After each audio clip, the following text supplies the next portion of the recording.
La gente cree que los creadores de contenido pues son unos pelados ahí vacíos que echan chistes desafinados o polémicos y ya.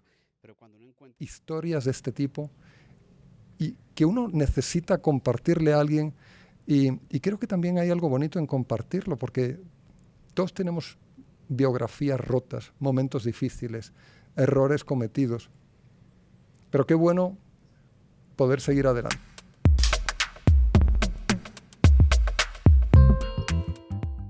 hey, ¿cómo fue? ¿Cómo vamos?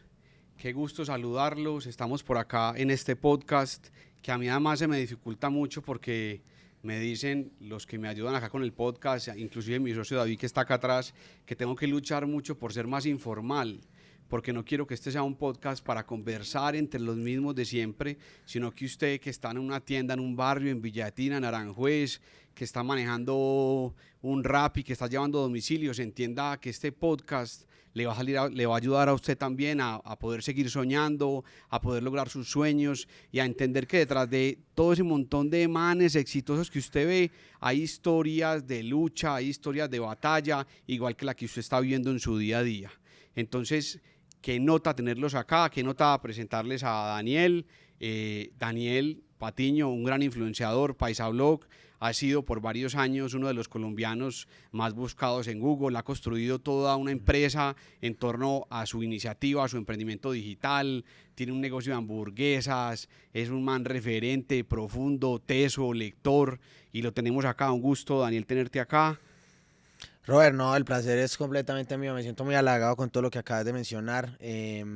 Dentro de mi desarrollo personal, creo que esto también es un logro, el ya empezar a ligarme con otro tipo de facetas, con otro tipo de personajes, con otro tipo de inspiraciones. Entonces, para mí es un placer que me hayas brindado este Qué espaciocito bueno, acá. Daniel, parce, tenerte acá. Y Álvaro González Alorda, escritor, uno de los grandes, digamos que las grandes mentes, asesor de transformación de empresas, de más de 100 empresas, no solamente en América Latina, sino también en Europa.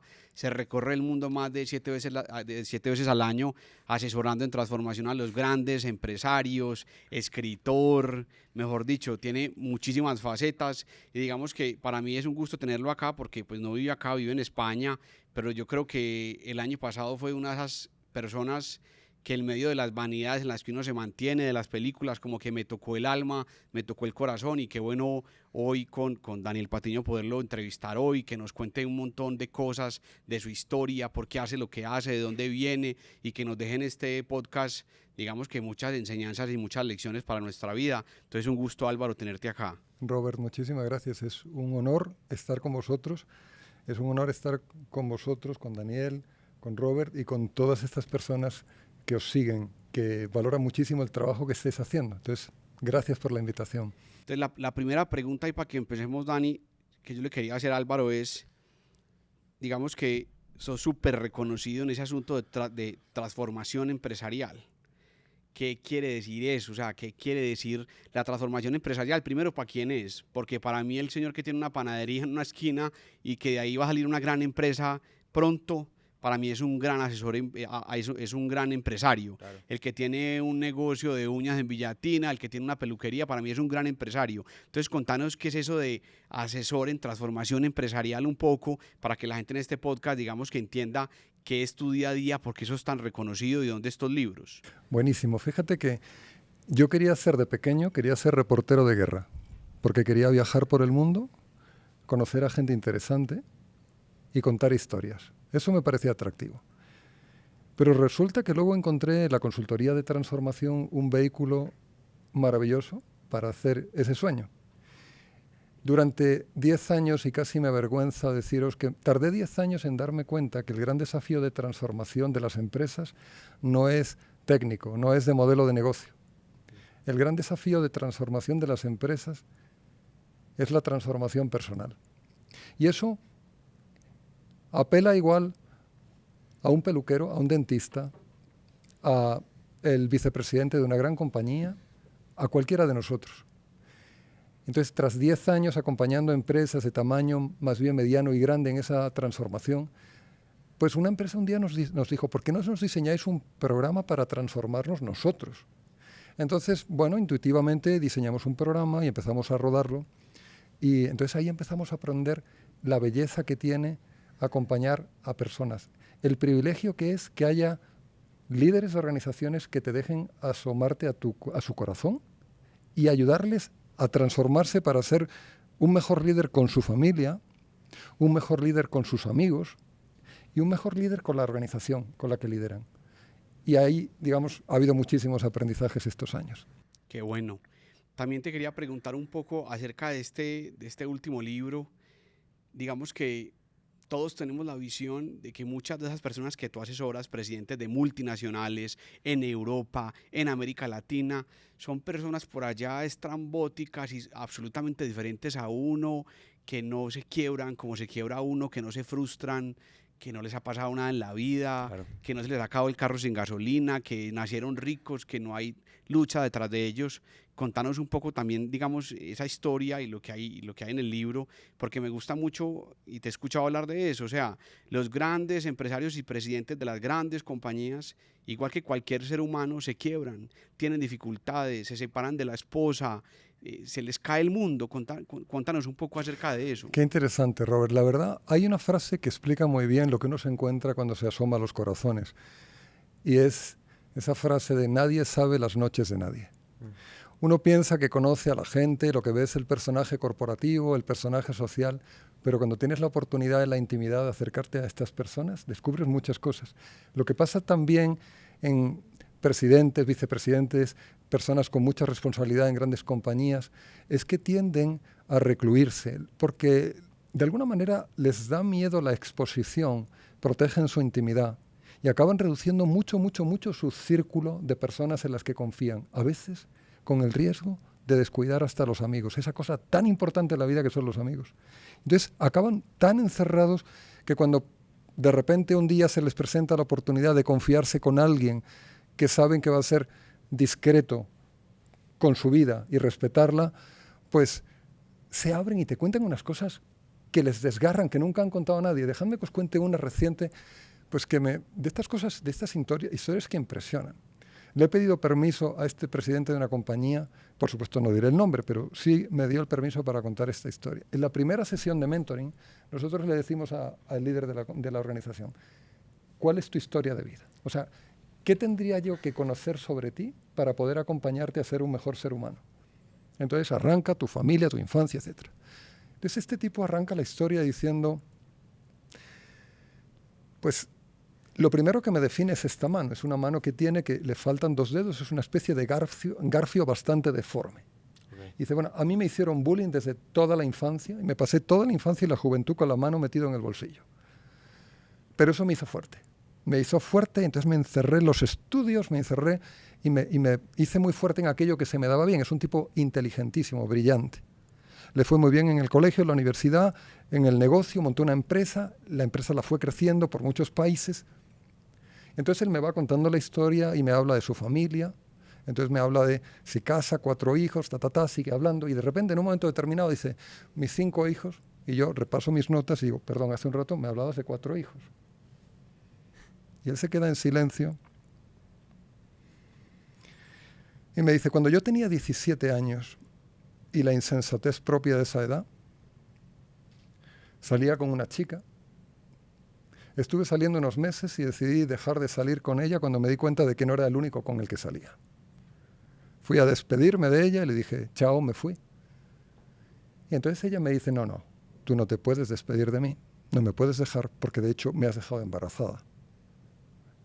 No, debió ser otro, olvídate, yo no fui, fuiste tú. Que te vaya bonito, chao. Y se fue. No supo nunca nada más de ella. Pero 20 años después empieza a no poder dormir, porque esa chica, ya una mujer, se le viene a la cabeza un día y otro día. Y esa criatura también se le viene a la cabeza, sin conocerla. Así que se arma de valor y va a buscar a esa chica, que ya es una mujer. Y esa chica le indica que su hijo está en California. Va a California y se lo encuentra en una cárcel, donde lleva 10 años. Y cuando él se encuentra en esa cárcel con su hijo, él me dice que en esa sala en la que se encuentran los familiares con los presos, se abre la puerta y aparece su hijo un chico enorme, guapo, tatuado de arriba abajo, fortísimo. Y él descubre, digamos, en su piel y en la conversación que ha andado metido en cosas muy turbias. Le dice, hijo mío, te pido perdón por no haberte reconocido, por no haber estado a tu lado durante toda tu vida. Pero a partir de ahora quiero estar a tu lado. Solo te pido una cosa. Cumple todo con la justicia. Yo te voy a pagar los estudios, la universidad. Y este hombre me contaba orgullosísimo que cuando su hijo salió de la cárcel le compró un apartamento, le pagó la universidad, en una gran universidad su hijo sacó unas calificaciones espléndidas y me contaba con lágrimas en los ojos que está a punto de casarse con una chica muy linda. Ese hijo forma parte de su familia ahora, pero esa es una historia que apenas conoce nadie. Entonces uno se encuentra historias de este tipo y que uno necesita compartirle a alguien. Y creo que también hay algo bonito en compartirlo, porque todos tenemos biografías rotas, momentos difíciles, errores cometidos. Pero qué bueno poder seguir adelante, reconocer los errores y seguir luchando. A mí me parece muy interesante en el libro, Robert, que pues aparte de que la narrativa es súper novelesca, como que engancha mucho incluso al que no es lector, creo que eso es para destacar. El hecho de cómo las estrategias que mencionas en este libro también van aplicadas a la vida personal, ¿no? A la vida entre pareja, a la vida familiar. Haces énfasis en algunas cosas como las listas son importantes. Hay varios puntos donde incluso revive lo analógico. Haces también énfasis en el uso de las herramientas digitales, pero en mi caso el paso a la transformación fue mucho sobre lo analógico, fue mucho empezar a escribir pendientes o cosas que necesitaba como ordenar en mi vida, y las estrategias aplicadas, aunque mi grupo de trabajo no sea muy amplio, como que ese tema de encontrar el feedback en el equipo de trabajo, empecé a aplicarlo dentro de mi pequeño círculo de trabajo y empezó a dar resultados, empezó a funcionar. Entonces, a mí me gustaría que Álvaro nos dieras como un énfasis en cómo este tipo de estrategias se pueden aplicar a la vida personal, llegando pues al éxito cuando puede haber una discordia familiar o cuando hay un problema con el amorío en general. Buenísimo, Daniel. Pues mira, nosotros cuando acompañamos a personas en el proceso de transformación, y Cabeza, Corazón y Manos recoge de manera novelada el diálogo entre un mentor y una mentorizada. Ella es paisa, es Sara, una ejecutiva muy sofisticada. Es ficción. Es todo. Ficción. Es ficción, pero fíjate, te cuento cómo nació la historia y ahora respondo a la otra pregunta. Yo me pasé 10 años queriendo escribir un libro sobre transformación personal, pero nunca me volaba la idea de escribir la metodología, me parecía muy aburrido. Entonces, se me quedaron 10 días libres en el año 2019 y le pregunté a un amigo mío, pues de aquí de Medellín, Alejo Mesa, un tipo fantástico, si me prestaba la finca para ir a escribir un libro. Entonces me dijo, adelante, y allá me fui, y entonces me encerré en la finca y dije, bueno, necesito crear un personaje. Y entonces pensé, una mujer paisa, lista, rápida como una ardilla, apasionada, un poquito dispersa. Entonces surgió Sara. De esa Sara la hice, pues, una mujer que vive una vida acomodada, fincas, llano grande, una infancia feliz y despreocupada como debieran ser todas las infancias, pero pronto surge el conflicto, su madre cae en el alcoholismo, terrible relación con ella, huye, se va a estudiar a México, acaba en España. En España conoce a Brian, un californiano, un tipo guapo, surfero, vacío, resultón. Se novian juntos, se va a vivir a Boston, 10 años de carrera, le va muy bien. Sara va a Harvard, Stanford, Singularity University, hace todo ese turismo académico y ella considera, yo estoy lista para ser vicepresidenta. Y en la empresa le dice, quizá te nombremos en un año. Entonces, como no tiene mucho tiempo para formarse, porque viaja mucho entre Boston, Copenhague, Madrid, Berlín, entonces dice, bueno, voy a hacer un programa de mentoring online y así empieza el libro. Hola, soy Sara. A mí no me va este cuento del mentoring online, yo soy más del cara a cara. Sí. Pero quizá me nombren vicepresidenta, tengo que hacer un programa, el suyo parece flexible. Bueno, entonces al otro lado aparece Oliver. Oliver es un inglés nacido en Windsor, formado en Oxford, 30 años de vida ejecutiva, un tipo exitoso. Se casa con una uruguaya maravillosa, Valentina. Consigue un retiro temprano, se van a vivir a Punta del Este, compran una casa frente al mar. Una vida tranquila, pasean los perros por la playa por la mañana y durante el día Oliver tiene sesiones de mentoring y Sara es una de ellas. Entonces Oliver le pone retos a Sara, Sara tiene que cumplirlos y entonces ahí empieza toda una historia. Entonces, como bien dices, Daniel, al principio, pues Oliver trata de ayudar a Sara en las cuestiones más profesionales, pero empiezan a salir derivadas humanas, la relación que tiene con su pareja y muchas cosas. Entonces, una de las cosas que hemos detectado que es muy importante cuando tú acompañas a alguien a crecerse, si tú quieres ayudar a alguien a que construya una vida plena, y tú puedes hacer lo mismo con tu equipo y con tus colaboradores, hay una pregunta importante, es ¿cómo vas con tus 5 Ds? Primera D, descanso. Segunda, deporte. Tercera, dieta. Cuarta, dieta intelectual. Y quinta, dimensión espiritual. Entonces, si uno tiene desestabilizadas las 5 Ds, es muy difícil construir nada. Descanso. Mucha gente que duerme 4 o 5 horas, duerme con tecnología, no consigue una buena calidad de sueño ni de descanso. Es muy importante descansar 7, 8 horas. Deporte. Gente muy deportista, pero luego hay gente que no hace deporte. Cuando yo tenía 20 años, me hubiese encantado que alguien me dijese 3 cosas. Cuida tu cerebro, sí. Cuida tu corazón y 3, cuida tu espalda, tu maldita espalda, porque luego la espalda te da problemas. Sí, sí. Entonces, hacer deporte, cardio, también cuidar la musculatura, etc. Descanso, deporte, dieta. Bueno, no se trata de tener un cuerpo fit, esa no es la idea. La idea es tener un corazón fuerte. Y la dieta te ayuda a cultivar la virtud de la templanza. La templanza es una virtud preciosa, porque la templanza es una virtud que te ayuda a educar el corazón para poder ponerlo en las cosas buenas. Cuando uno no tiene templanza, cuando uno es mecatero y caprichoso y se da todos los gustos y todos los lujos, en el fondo reblandece su corazón y se convierte en alguien en quien no se puede apoyar a alguien, porque uno se va llevado de la volatilidad de sus emociones y sus estados de ánimo. Entonces, cuando alguien tiene un problema, uno no puede sujetar a esa persona porque no tiene fuerza ni con lo suyo. Claro. Entonces, la templanza es muy importante, ayudar a la gente a desarrollar templanza.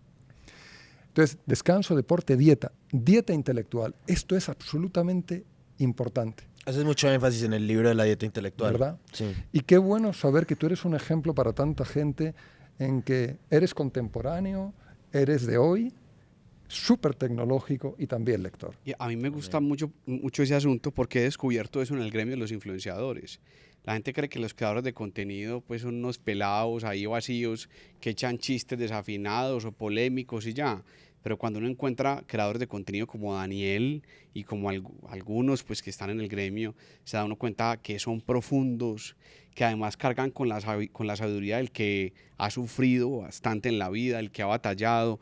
Y digamos que hago esa interrupción para que sigas con lo de la dieta intelectual, porque también es contarle a los que nos están escuchando y nos están viendo en los barrios, pero también los presidentes de las grandes compañías, que aquí hay una generación de pelados berracos y valiosos, que aunque los veamos en las redes sociales, leen un montón. Por aquí nos está acompañando Dímelo King, que cuando lo conocí me impactó mucho, pues es un fenómeno en el mundo de las entrevistas de la música urbana, y le dije yo, Dímelo King, ¿vos cómo haces para preguntar lo que preguntas?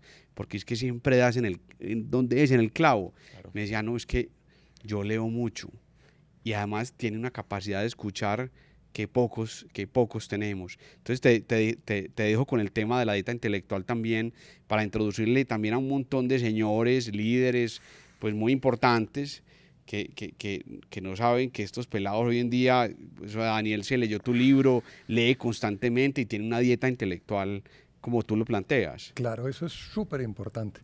Y eso es muy interesante porque al final uno tiene que decidir de qué se llena la cabeza y el corazón. Y si uno no diseña la dieta, se la diseñan algoritmos.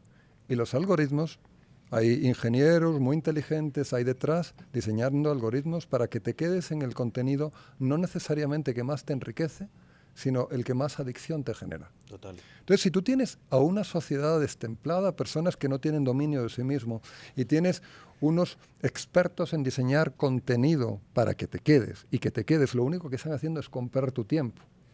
Entonces, qué gran responsabilidad el llenarse del corazón y la cabeza de cosas bellas, de cosas buenas, también divertidas, pero de llenarse el corazón de grandeza. Yo creo que aquí hay un desafío muy grande. Quisiera hacer un paréntesis porque, bueno, vosotros sois más jóvenes que yo.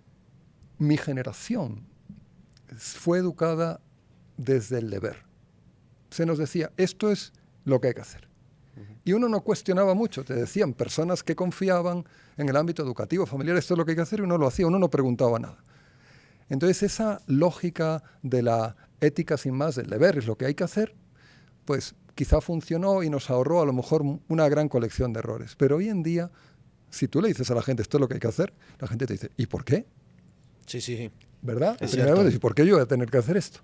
Entonces yo creo que hay un gran desafío hoy en día que es llevar a la gente a las cosas buenas, no desde el deber, sino desde la belleza. Y esto es muy importante porque a mí me parece que a día de hoy hay una oleada de feísmo, un movimiento que se instaura en la sociedad, el feísmo que trata de anegarlo todo. Entonces, lo feo se sublima y se exalta. Y eso anega el corazón. El corazón busca belleza. Entonces, es muy importante la literatura, la buena literatura para conocer el corazón humano, para conocer historias hermosas, para conocerse a sí mismo y ayudar a las personas a través de lo bello, de la naturaleza, de la literatura, de la buena música, para moverlos hacia lo bueno. Eso me parece que es un Yo gran te quería hacer desafío. una pregunta ahí puntual que alguien en estos días me hacía a mí, un poco hablando sobre eso, y me decía, Robert, o sea, lo que vos decís es muy cierto, pero ¿cómo hago yo para hacerle entender a una persona que está llena de sueños o que tal vez ya ni sueños tiene la desesperanza del que ha recorrido y luchado mucho y de pronto no ve resultados? ¿Cómo decirle a él que tiene que hacer una dieta intelectual? A un señor que maneja moto y hace domicilios desde las 7 de la mañana hasta las 9 de la noche. Y este podcast también es para que le hablemos a ellos o a una persona que trabaja en una empresa y tiene que levantarse a las 4 de la mañana, coger un bus 2 horas para llegar a la empresa, y llega a la empresa y el jefe lo está esperando con un disgusto. ¿Cómo decirle a esa persona, oiga, vale la pena, léase un libro? ¿Cómo también motivamos a las personas que tal vez no tienen esos supercargos o no tienen esas superempresas al igual que lo tiene Daniel?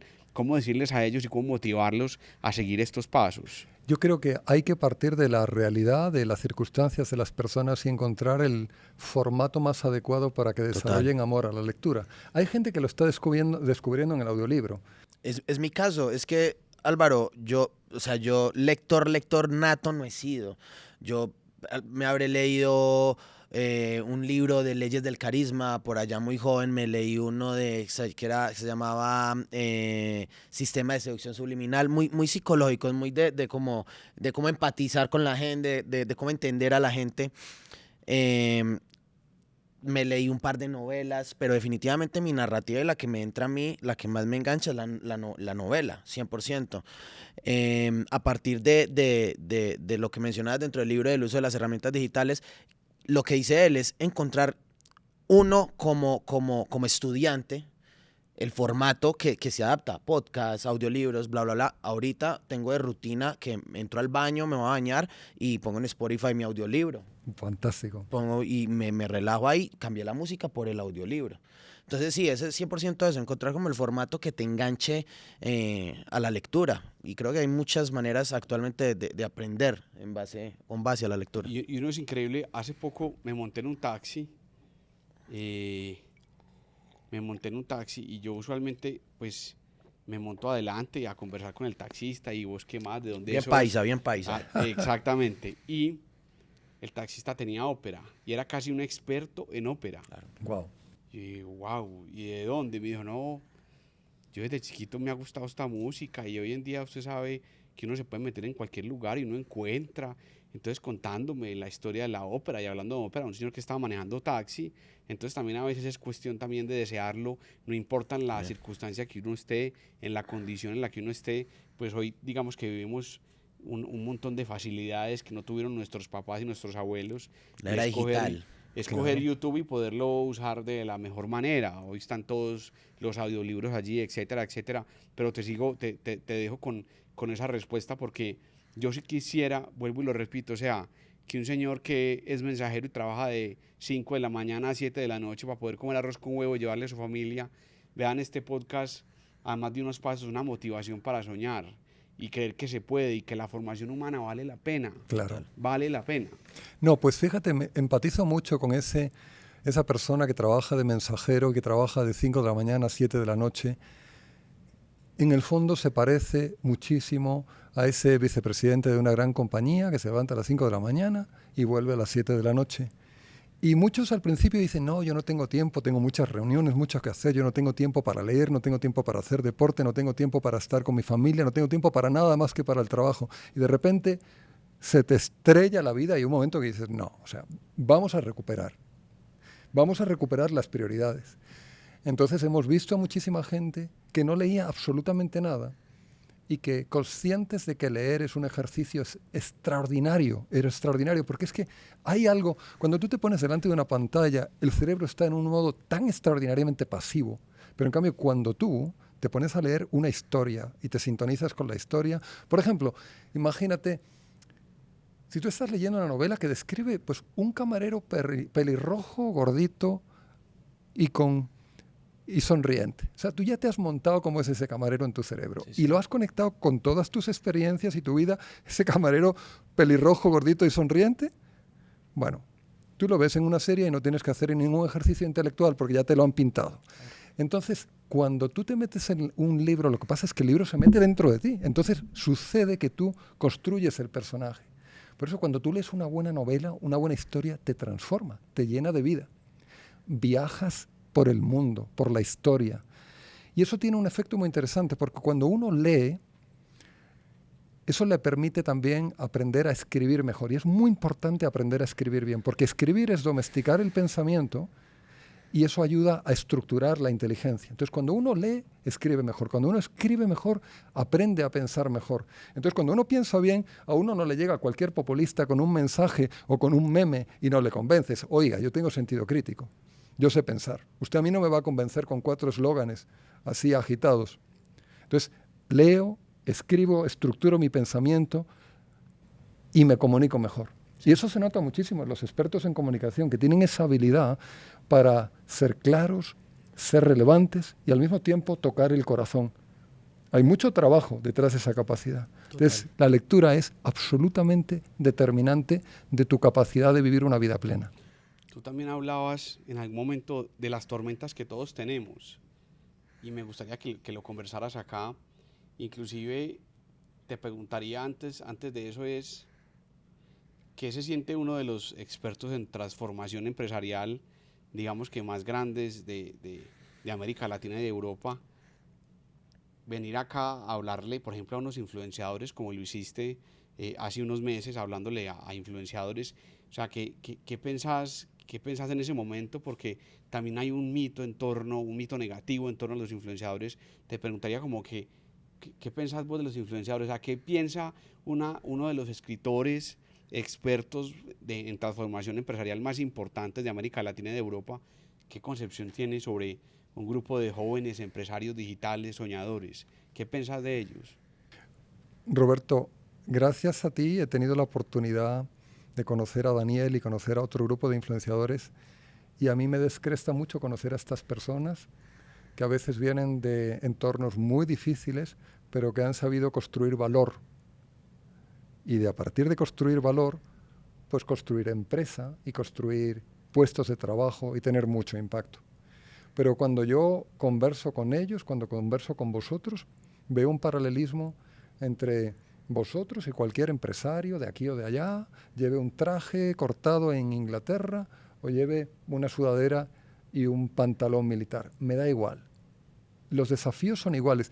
Fíjate que en el trabajo de transformación yo creo que he tenido el regalo inmenso, el privilegio infinito, inmerecido, de poder asomarme a 500 corazones. O sea, poder acompañar a unos 500 ejecutivos que se abren, que te cuentan su vida y que te permiten acompañarles en su viaje.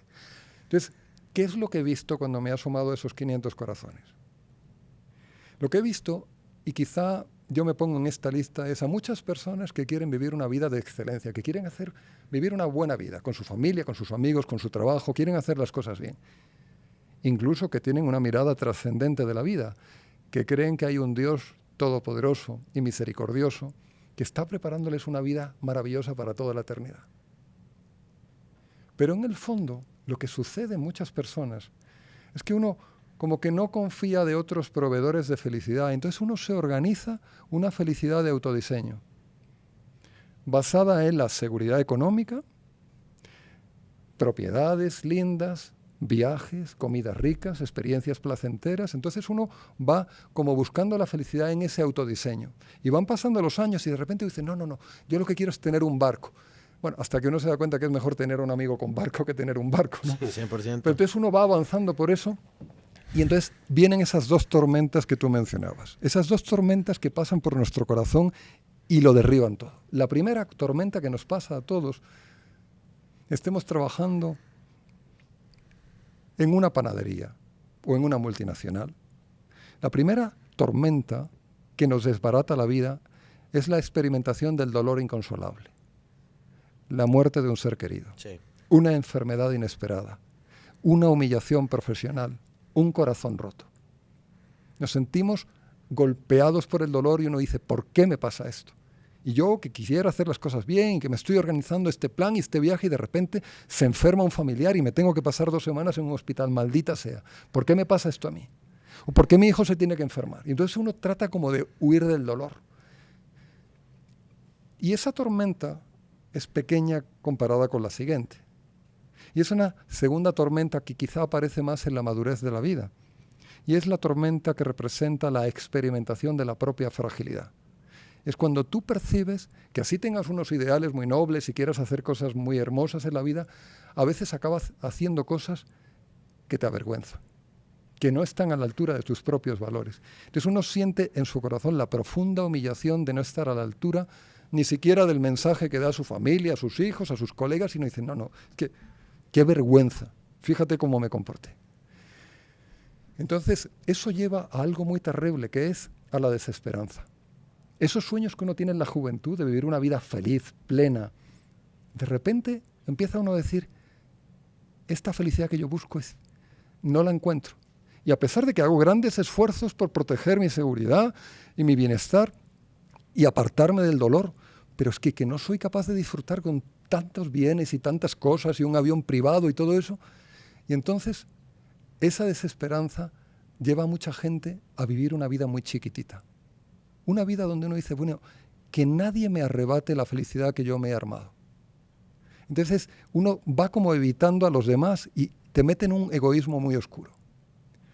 Por eso, lo que a mí me gustaría decir con estos libros, con este y con otro que vino después que se llama Riverview, que es una novela romántica donde tomo a Sara y la paso 10 años después como presidenta de una compañía. Genial. Y todo lo que pasa con Genial. Sara.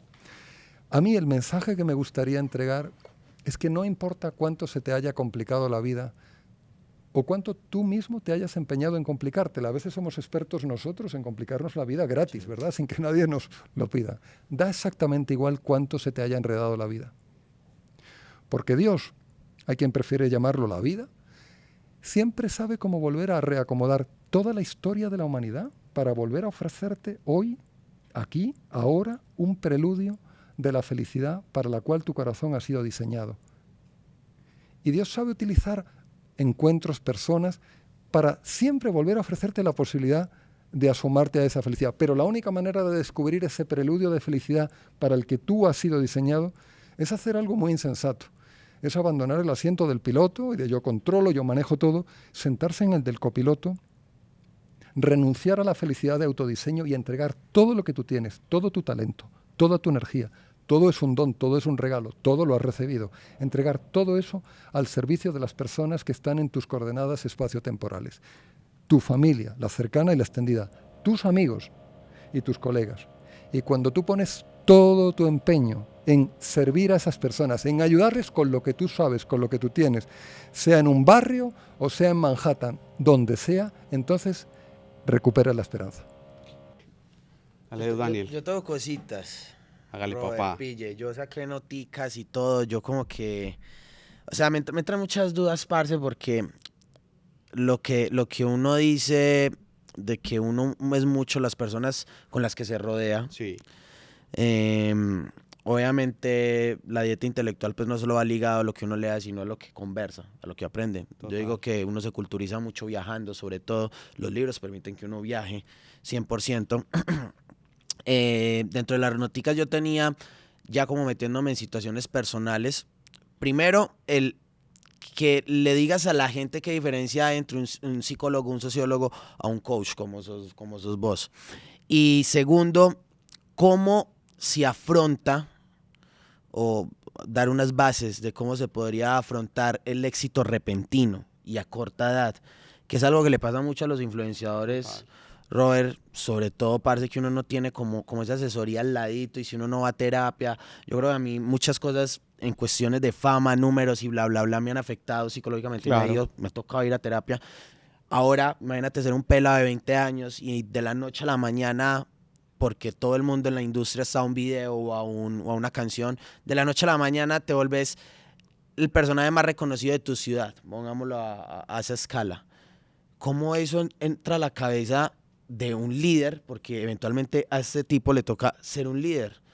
¿Cómo se puede controlar todo este tipo de cosas desde la perspectiva de Álvaro? Que yo siempre he dicho también hay un puntico y es que es una sociedad como que inclusive Álvaro me ha enseñado eso, que se encarga mucho de juzgar. Inclusive yo lo hago, porque a veces como que en medio de lo que uno vive, uno está buscando un referente o está buscando a alguien como, uy, ¿para dónde pego? Pues inclusive uno que tiene más oportunidades y demás. Sí. Pero hacemos un juicio sobre los influenciadores sin mirar sus circunstancias. Y lo que tú has visto y lo que todos hemos visto es que llega una persona que lleva un tiempo haciendo videos, pero luego también con cierta facilidad y rapidez es el más famoso, gana demasiado dinero cuando ganaba muy poco, tiene un montón de cosas a sus pies, pero en la vida ha tenido de pronto un papá que le diga, cuidado con esto no se hace así, ni siquiera ha tenido el ejemplo desde la casa, porque hay algunos que ni siquiera tienen papás o que no han tenido la posibilidad de tener papás formados. Entonces el mundo, como a cualquiera de nosotros, los coge y los zarandea muy fuerte, y luego vienen los juicios de un montón de personas como yo, casi que faltan a cualquier asunto de ponerse en los zapatos del otro, de entender el otro, y arrancan a enjuiciarlos y a escribirle de todo en las redes sociales sin comprender de dónde vienen, y en ocasiones teniendo la oportunidad de tenderles una mano, ven y yo te explico esto, te explico lo otro, para que ellos puedan formarse humanamente y decir otro tipo de cosas. Entonces le sumo como a eso es que Álvaro me ha enseñado, que también me pasa con presidentes de grandes compañías, que a veces uno también los encuentra haciendo cosas como las que tú dices, sí. Porque no son solamente los influenciadores, hay presidentes de compañías muy grandes que hacen cosas que a uno le parecerían muy reprochables, pero uno no conoce, como dice Álvaro, la noche oscura de cada quien. Claro. Entonces un poco en ese camino me parece una gran pregunta de Daniel, como, hey, ¿qué le podemos decir a esas personas que han alcanzado como un éxito repentino o que de la nada pasan de no tener con qué desayunar a tener todo el dinero del mundo, toda la fama, etcétera, etcétera? Y que son líderes y que tienen una responsabilidad social. Así es.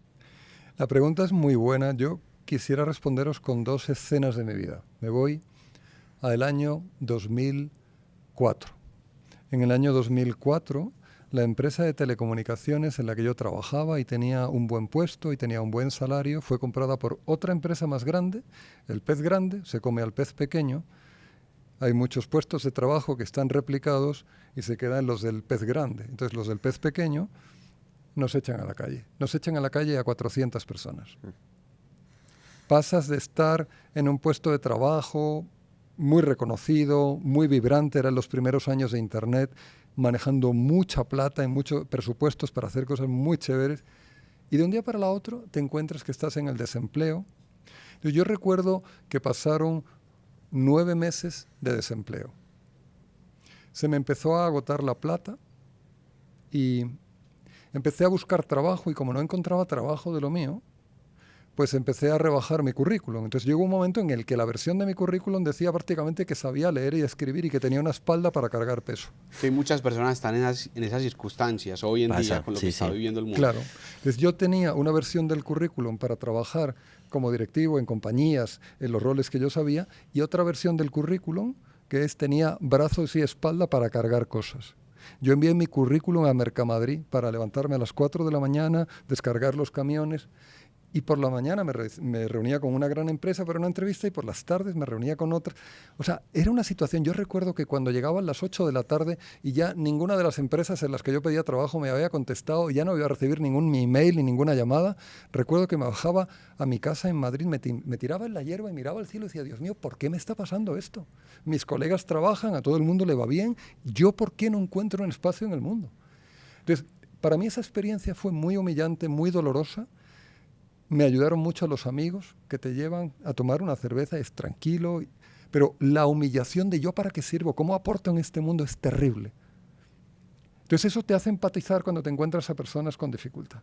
Pero luego pasan los años y gracias a Dios y gracias a gente extraordinaria que me ha ayudado, pues he podido crecer profesionalmente.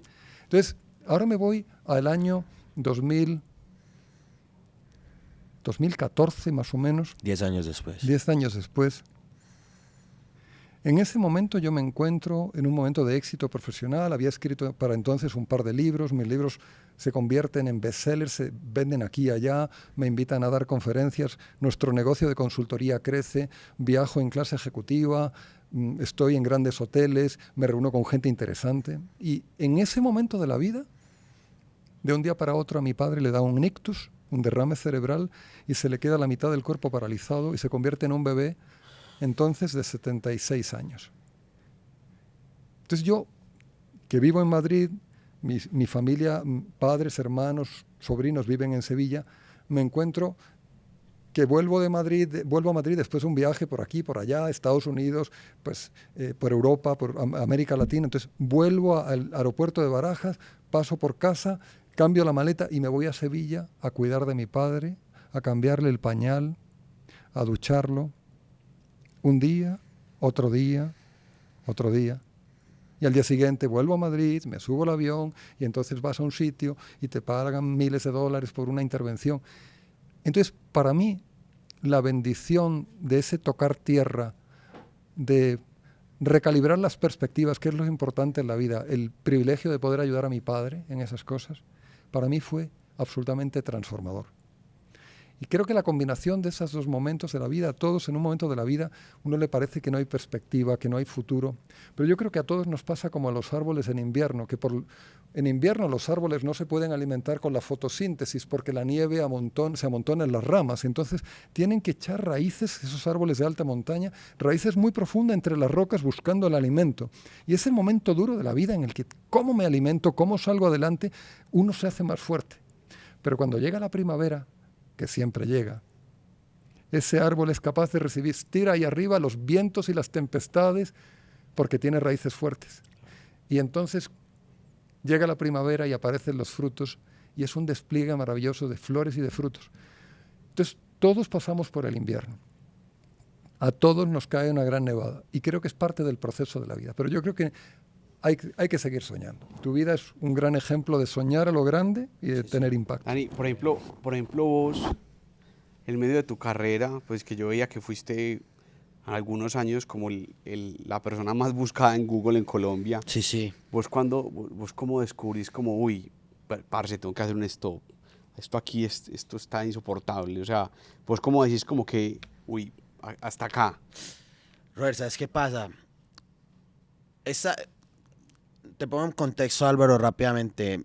Hay una generación de youtubers en Colombia que somos como los pioneros, los primeros que empezamos. En mi caso, yo creé mi canal de YouTube en el 2010, hace más de una década. Digamos que tuvimos un auge muy cabrón. O sea, fue un auge que llegamos 2014, 2015, donde estábamos pegados en México, donde estábamos pegados acá, donde estábamos teniendo la vida de rockstar, pero a full, muy jovencitos, la gran mayoría. Y las redes evolucionaron, claramente, era algo que iba a pasar. Nuestras carreras evolucionaron. Hay algo que me sucedió a mí, que creo que le sucedió a muchas de mi generación, es que cogimos mucho miedo a expresarnos, sí, a hablar, ¿no? Porque nos dimos cuenta de la responsabilidad social que teníamos y cómo cualquier acotación que uno hacía respecto a X o Y tema, feminismo, política, religión, bla, bla, bla, cómo pasamos rápidamente de recibir pues halagos y apoyo con cualquier opinión que uno tuviera a empezar a recibir críticas, ¿no? A que la gente dijera, ustedes son influencers, ustedes no. término que yo odio, detesto, pues me parece horrible. ¿Cómo Pues, decís vos, creador de youtuber. contenido? A mí el youtuber siempre me encantó. Listo. Ya pues la carrera evolucionó, ya Pero no otra sé. vez youtuber, porque YouTube es hoy día la segunda plataforma otra vez más vista, Y después va de pa' más. los shorts y demás, Y está va pa' evolucionando. Va pa' más porque ya el creador de contenido se está dando cuenta que es la única plataforma que monetiza. Claro. Que no tienes por qué regalar tu trabajo y tu contenido. Porque por eso pagan. Entonces, pasó toda esta cosa y de un momento a otro, con la evolución de las redes sociales, nuestro auge bajó. Obviamente, llegaron otras personas. Lo normal del ciclo, ¿no? Pero a nosotros nos costó muchísimo entenderlo, porque estuvimos allá. Y no solo a nosotros, sino a la gente. La gente se acostumbró a que nosotros estuviéramos en la cima, que fuéramos los únicos, los primeros, los mejores, los número uno. Entonces, que ahora que no tenemos ese auge, piensan que fracasamos. Entonces, como que Sí. eso contrasta mucho con nosotros. A mí me ha tocado ir a terapia y hablarlo con muchísima gente, reinventarme, porque pues de alguna u otra manera de esto vivo y tengo que estar vigente de mil maneras y lo logro porque tengo la capacidad de hacerlo, gracias a Dios. Pero psicológicamente eso nos golpeó. Y entonces leyendo tu libro encontré muchas de esas cosas. Cuando Sara estaba a punto de entrar a la vicepresidencia, le dicen: parcera, no hay forma, ya escogimos a esta otra que era la que tienes el conflicto con ella, y cómo después en el libro ella habla con la del conflicto y logran a todo esto. Entonces como que el libro me ayudó mucho en eso, en entender de cabrón, hay etapas, pero lo que decías ahorita, después del invierno viene la primavera. Y ahorita actualmente me encuentro como en una faceta más empresarial, más tranquila, alimentando mucho mi dieta intelectual, que en serio me ha cambiado la vida, Robert. Dani, que eso es una cosa chévere, como hacerle entender también a todos los pelados que están en los barrios y a todos los influenciadores que nos ven, que no hay que ser el número uno toda la vida. Sí. Que sabes qué, tal vez ser el número uno es que vos podás ir ahorita por la noche y salir a comer con la cucha, con la mamá, o visitar a la abuela, o salir a caminar por acá tranquilo cuando antes no lo podías hacer y tenías un montón de haters encima y no podías salir a la esquina. O sea, el éxito y ese clímax, que el uno, pues el uno puede ser el uno para los hermanos, para los amigos, puede ser el uno en muchas circunstancias, y tal vez esos unos le den más calma a uno en el fondo del alma que ser el uno que está por allá arriba y que uno se las cree, pero en el fondo está uno, como dice Álvaro en el libro, y muchos altos ejecutivos que uno ve, el presidente de la multinacional interiormente está quebrantado. Ajá, tal cual. Qué bueno que, es interesante esto porque, y qué bueno que mencionas a las mamás, qué importantes son las mamás. Yo creo que todos somos el número uno de nuestra mamá, ¿verdad? Sí. Y a mí me pasó una cosa muy bonita, y es, fíjate, el año pasado cuando murió mi padre, después de 10 años de la enfermedad, pues fue una muerte esperada porque estaba enfermo después de muchos años. Y entonces yo recuerdo que mi madre estaba súper cansada. Había que hacer descansar a mi pobre madre y nos la llevamos a un sitio bonito, a un hotel en Cádiz.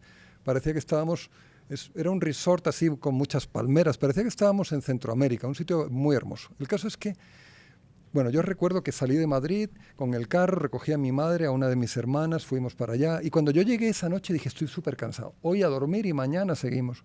Pero esa noche, en el restaurante del hotel, yo le dije, mamá, ¿sabes qué? Como soy el pequeño de la casa, somos 7, yo soy el pequeño. Un día os contaré lo que hacían mis hermanos conmigo. Me tenían, digamos, bien entrenado. Claro. Me hacían saltar por el balcón, en fin, jugaban conmigo. Eso fue toda una experiencia tipo Navy Seals que hacían mis hermanos conmigo. Pero entonces yo le pregunté, mamá, ¿sabes qué? Como yo soy el pequeño, y al pequeño muchas veces no se le cuenta todo porque es el pequeño, entonces yo le dije, mamá, yo no me sé tu historia de vida. O sea, yo no conozco quién es la mujer detrás de mi madre. Entonces fue una conversación deliciosa de preguntarle a mamá, vamos a repasar tu historia de vida. ¿Cómo fue tu infancia? Y tu juventud. ¿Y qué pasó aquellos años? ¿Y qué vino después? Y entonces a papá, ¿cómo lo conociste?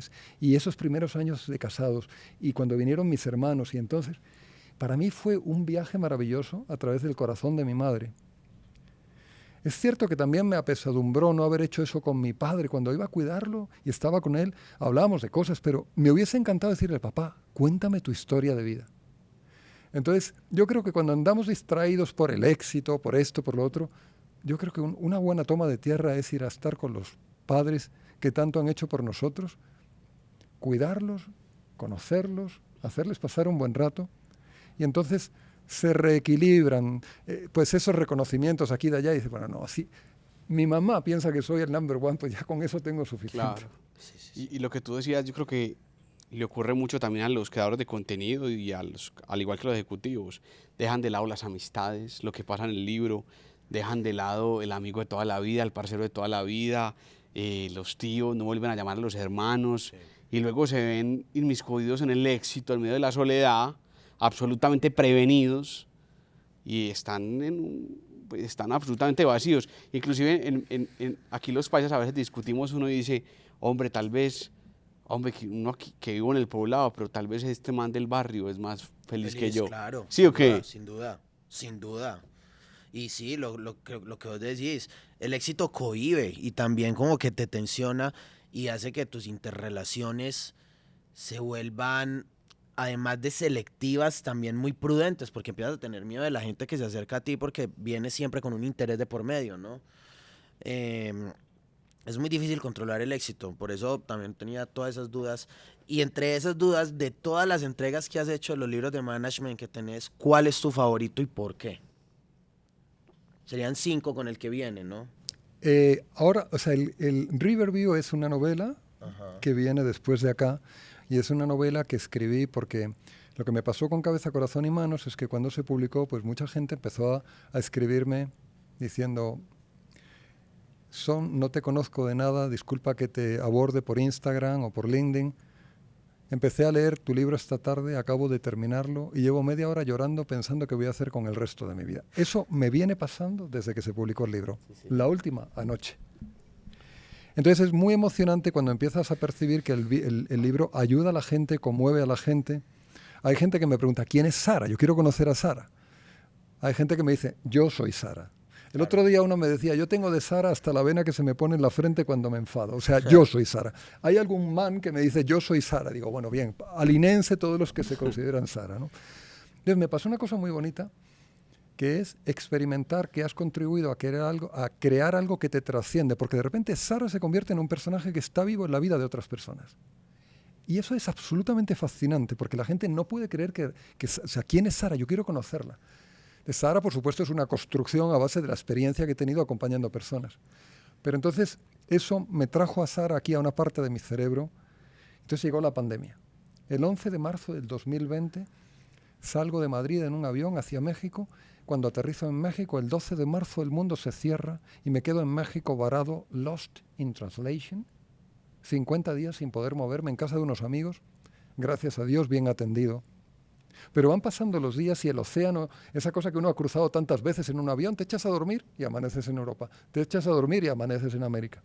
De repente adquiere su dimensión oceánica. Claro. Entonces yo digo, bueno, ¿será que vuelvo a Europa en un barco de polizón? No, insensato. Pero un día me pongo a buscar en Google Flights y encuentro un vuelo de México, Toronto, Londres.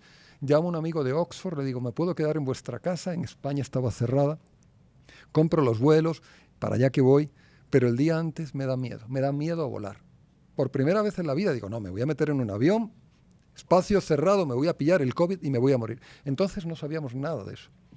Entonces, recuerdo que el día antes de volar me encontré con un amigo colombiano en México, un tipazo, Gabriel, y le dije, Gabriel, tengo miedo de volar, por primera vez en la vida. Y me dice, Álvaro, yo creo que tú no estás enfocando bien este momento de la vida. No estás en el modo adecuado. Digo, ¿cómo que el modo adecuado? Sí, yo soy muy de modos. Yo cuando llego por la mañana a la oficina digo, señores, modo queja, ¿cuáles son las quejas? ¿Cuáles son los problemas? ¿Ya se han quejado? Ahora modo solución. ¿Qué soluciones proponen para resolver? A mí me gustan mucho los modos, me dice. ¿Y cuál es el modo que me propones a mí para este viaje? Dice, ¿sabes cuál? Te propongo el modo aventura. ¿Y en qué consiste el modo aventura? Dice, el modo aventura es muy sencillo. Tú tienes un plan, ¿verdad?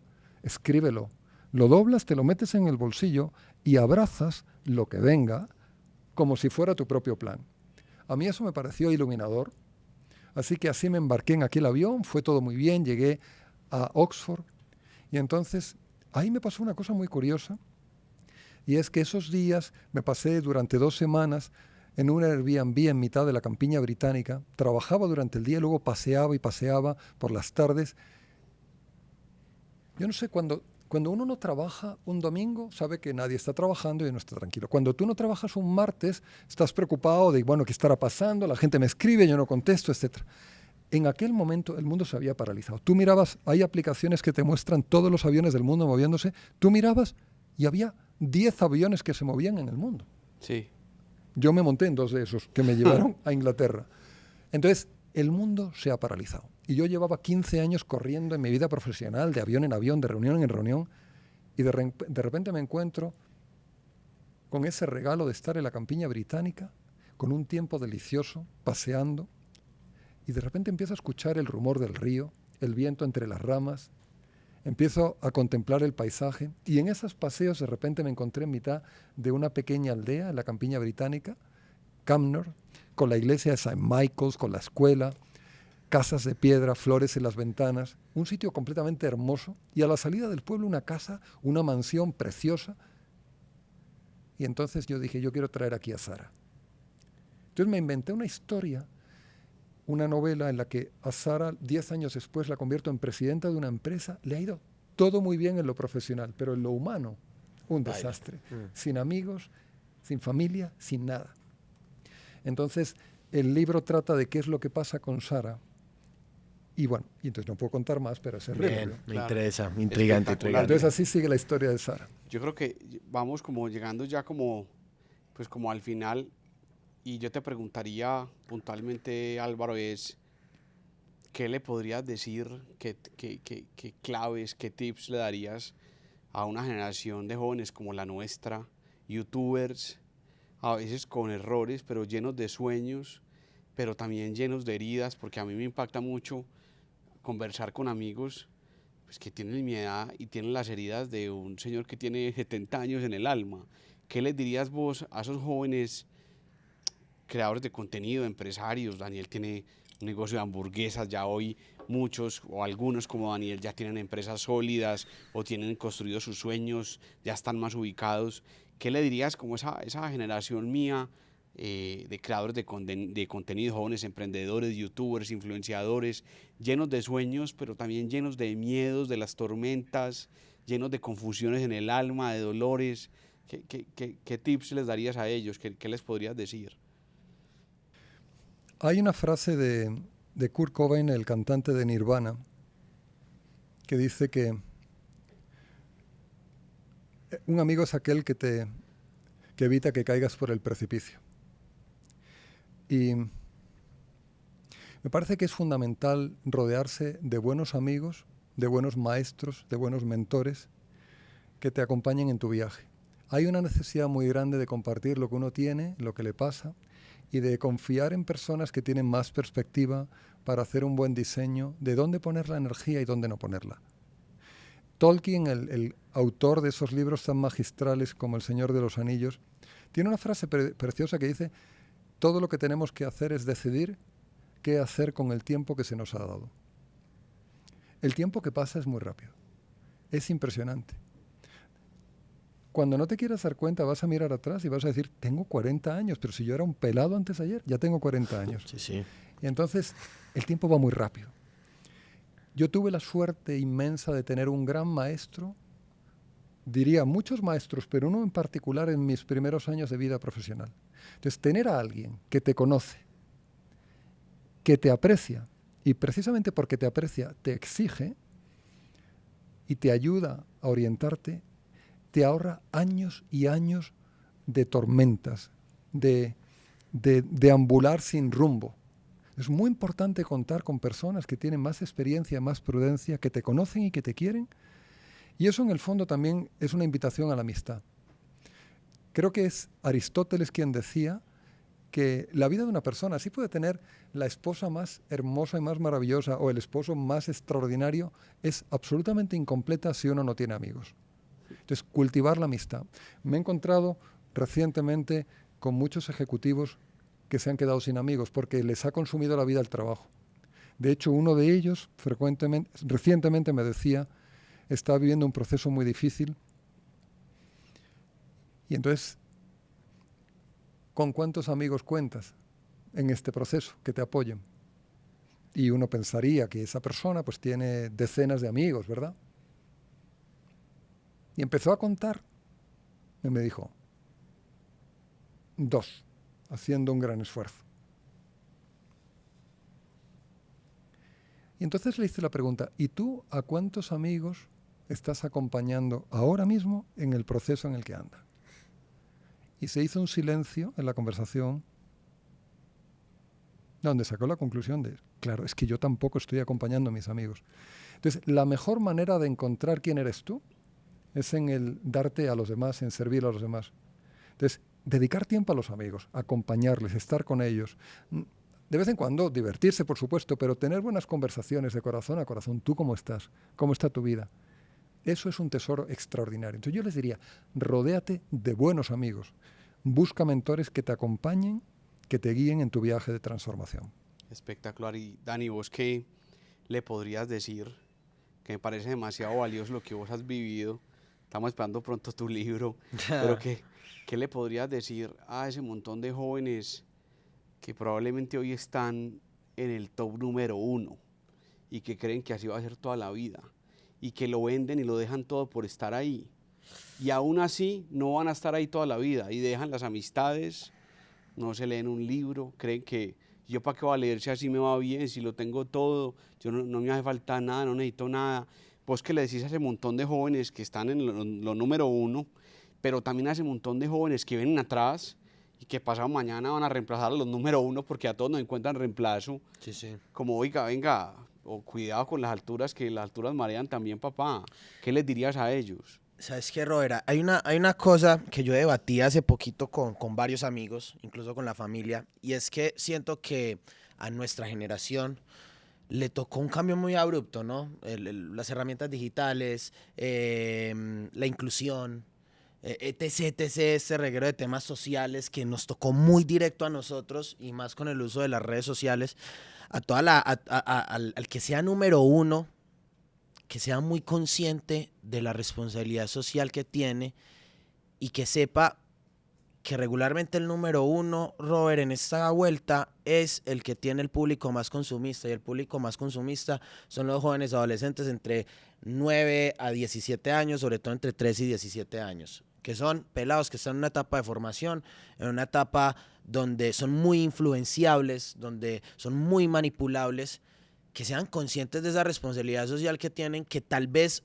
algunos de nuestra generación no la tuvimos y algunos de la actualidad no la tienen, y que más allá del fanatismo que genere su contenido dejen algo, una semillita de valor en estas nuevas generaciones que están consumiendo el contenido. No necesariamente tienen que hacer contenido de valor 100%, no, sigan haciendo su entretenimiento, pero dentro de su entretenimiento pueden tirar sus pullitos para meter su contenido de valor. Que sean muy conscientes que la cima da vértigo, eso está muy claro, y que se puede seguir siendo el número 1, estar entre los números 1 con mucho trabajo y muchísima disciplina, pero que la vida es muy, muy relativa. Entonces que tienen que estar también conscientes de que en cualquier momento puede llegar una caída que uno no espera, una enfermedad, hablabas tú ahorita de eso, una muerte de un pariente cercano que te va a desconcentrar y sacar de tus objetivos y tus metas, que una mala declaración. Ahorita es muy fácil ser funado en redes sociales. Se cierran la cuenta, puede ser el top y de la nada mañana amanece 50 y chao. Sí, así de frágil es el top 1, exacto, así de frágil. O sencillamente haces una declaración en contra de un tema social y al resto de Colombia te odia. Le ha pasado a artistas grandísimos de Colombia, le pasó a Balvin, y Balvin está ahí trabajando en cómo repuntar el cariño de la gente. Y a varios artistas. Hoy en día las declaraciones y todo lo que tú tengas que decir es muy, muy, muy importante priorizar la conciencia social de que lo que vas a decir va acorde a un pensamiento colectivo. No sacrifiques tus ideales, pero tienes que entender que tu responsabilidad social te lleva a eso. De alguna u otra manera, decirle a la gente lo que quiere escuchar, pero en tus palabras y sin sacrificar tus pensamientos. A los que vienen y quieren llegar a ese puesto, que trabajen. La disciplina es la clave del éxito. Yo creo que la disciplina tiene su propio lenguaje en cualquiera de las facetas en las que nos desempeñemos, y las redes sociales hoy en día exigen eso, disciplina, constancia. Antes no era así, ahora sí lo exigen. Excelente, bueno, entonces a ustedes gracias por estar aquí en este podcast, en cómo fue. Yo creo que esto es un sueño mío y un sueño de los que me acompañan, de David, de Martín, y el sueño es muy concreto y muy claro, juntar dos generaciones en torno un poco a contar la realidad y a cambiar como esa narrativa de la desesperanza, de la rabia, inclusive contra los que tienen éxito, Sí. porque alguno de ustedes me decía un día, Robert, cuando yo estaba en el barrio, todo el mundo me amaba, pero lo logré y me fue bien y todo el mundo me jodía, que también es algo con lo que cargan esas personas, entre comillas, exitosas. Entonces, ese es el sueño de este podcast, cómo fue, de contarle a la gente que detrás de personas muy exitosas como ustedes, escritores, youtubers, empresarios, hay historias como la del señor que va caminando allí en la calle llevando un domicilio, o el que va en el bus, y que hay que vivir con esperanza, y que vale la pena vivir, y que vale la pena servir. Entonces, dejamos así el podcast por hoy. Qué honor tenerlos, o sea, qué sueño tener acá esta conversación, y para adelante a todos los que nos están escuchando. Un abrazo. Quedaron cositas por decir. A ver, Total. más espacios, Álvaro. Muchísimas gracias. Un placer también. Nada, Robert, muchísimas gracias por la invitación. Todo bien. Dios los Muchas bendiga. gracias a todos.